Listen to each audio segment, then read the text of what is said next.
네, 안녕하세요. 반갑습니다. 오랜만에 서울 소식 전해드립니다. 25년 6월 꽃빛 풀린 서울 매수 우위 지수, 네, KB 부동산발 매수 우위 지수 95.1까지 치솟았습니다. 이게 60 이상 뚫고 올라가면 간다 이런 분위기인데요. 올해 3월 거의 70에 근접하는 수준이었던 것이 미친 듯이 치솟아 올랐습니다. 뭐 세종으로 천도한다는 이야기도 있었지만 청와대로 다시 간다는 이야기, 역시 서울밖에 없다. 이런 인식을 더 강하게 만들어버린 것 같습니다.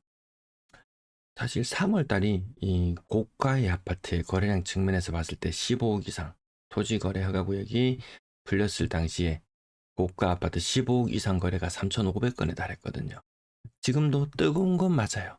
근데 이때만큼 그렇게 고가의 아파트가 거래가 많지 않음에도 불구하고 시장의 지표는 굉장히 높은 상승, 이게 뭐 6년 9개월 만에 최대 상승폭이랍니다.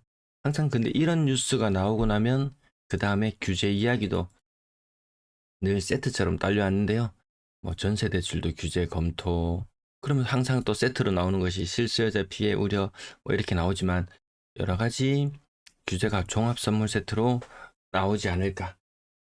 규제가 늦어지는 것이 이걸 뭐 복합적으로 검토해서 한꺼번에, 네, 과거처럼 두더지 잡기식으로 요거 한번 냈다가 풍선효과 번지면 또 요거 냈다가, 아마 그런 정책의 과오를 범하지 않기 위해서 뭔가 한 번에 나오려고 하지 않을까.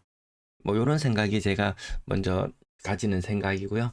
또 한 가지는 뭐 그 관료가 그 관료지 뭐 어디 가나 뭐 하는 거 똑같지 뭐 이런 측면도 약간은 생각해 볼 수 있지만 뭔가 큰 게 나오지 않을까, 이런 생각을 잠깐 해봅니다.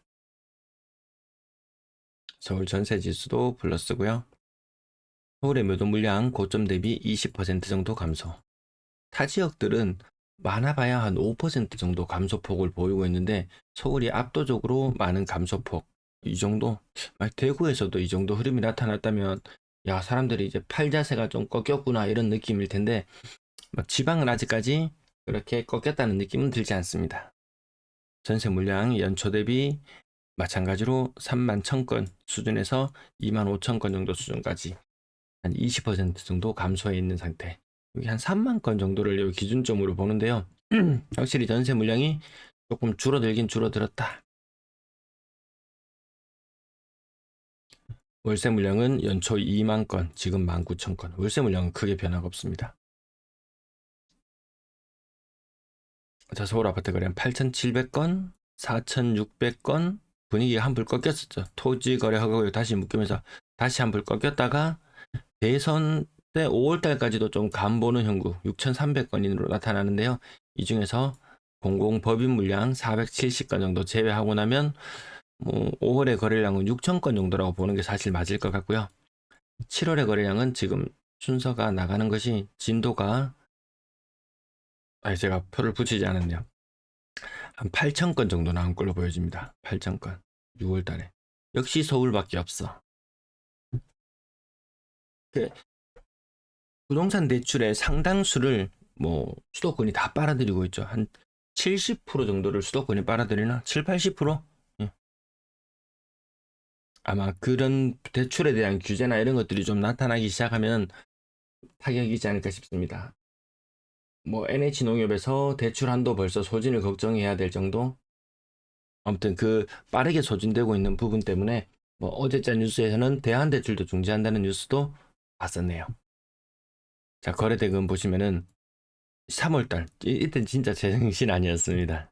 예, 오세훈발, 예, 그 가장 거래 대금이 많았던 2020년도 그때를 뛰어넘어 버렸습니다. 지금도 그때보다 더 뜨겁다고, 주간 상승률 기준으로는 더 뜨겁다고는 이야기하지만 사실 이때가 더 뜨거웠고 지금은 그때만큼 뜨거운 정도는 아닙니다. 그래도 실거래 가격 측면에서 보면은 음, 실거래 가격 먼저 잠깐만 살펴볼게요. 뭐 강남, 서초 뭐 이런 쪽 난리 났다는 그런 뉴스들 아마 공통으로 다 접했을 텐데요. 사실 난리 났습니다. 고점 대비 상승률, 이게 지방에서는 이렇게 오래된 아파트나 이런 것들에서는 한 10년 가까이 된 아파트에서는 이런 현상들이 없잖아요. 아파트 37억. 뭐 2020, 한 2년 그 이후의 아파트들이 뭐 101%, 102% 이런데 서울은 뭐 연식 크게 관계없이 왜?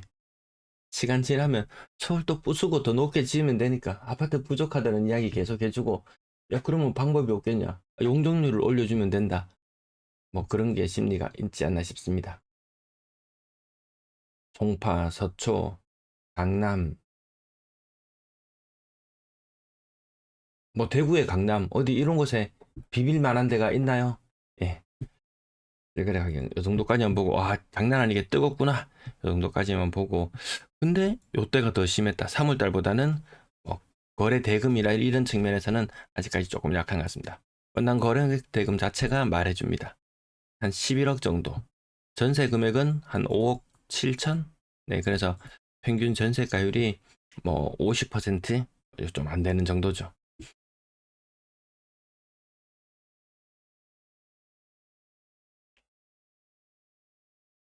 네, 15억 이상 거래량 아까 보셨다시피 사실 올해 3월이 사실 더 뜨거웠는데 주간 실거래 지수는 이때 6년 몇 개월 만에 가장 높은 상승률이라고 이야기하고 세트로 규제 뭐 이렇게 되지 않을까 싶습니다. 15억 이상 비중이 34%, 대구에는 6억 이상 비중이 10%, 6억 이상 비중이 10% 정도 되거든요. 아파트 전세 거래량은 2년 전 대비는 조금 부족한 상태. 2년 전에 왜 그렇게 뜨거웠는지. 전월세 비중은 평균적으로 한 1.3대 1 정도 되죠. 1.3대 1 정도. 대구가 이게 거의 1대 1이 1대 1이 거의 무너지려고 폼을 잡고 있을 정도로 대구에는 전세 거래가 많이 없다. 전국 평균이 한 1.3대 1 정도 됐습니다. 서울도 그 비슷한 모습이고요. 전세 보증금이나 전세 가격이나 이런 것들은 전세 가격 6천만 원, 한 2년 전 대비 한 10% 정도 올라 있습니다. 2년 전 대비 10%. 지방은 한 5% 정도 올라와 있는 느낌인 것 같아요. 전세가도 상승하고, 근데 매매가는 더 많이 상승하고, 예, 서울 분위기 같습니다.